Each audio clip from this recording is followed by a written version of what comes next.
Today we are going to show you how to build a lamp and how it works. First you have to build a motherboard. This is it. You put all of the components and then you just have to weld it so everything holds together.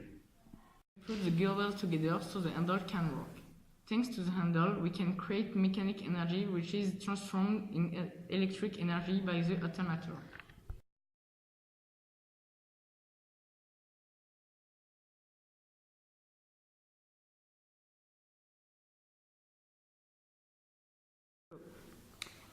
This system was created by Nikola Tesla, who was a great scientist.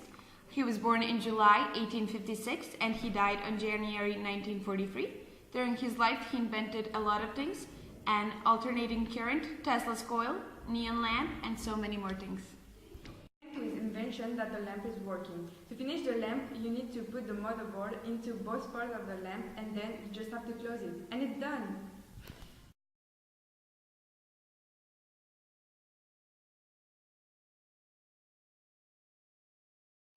1, 2, 3. Okay. This is how an end product should look, and you turn it on and the button and it works.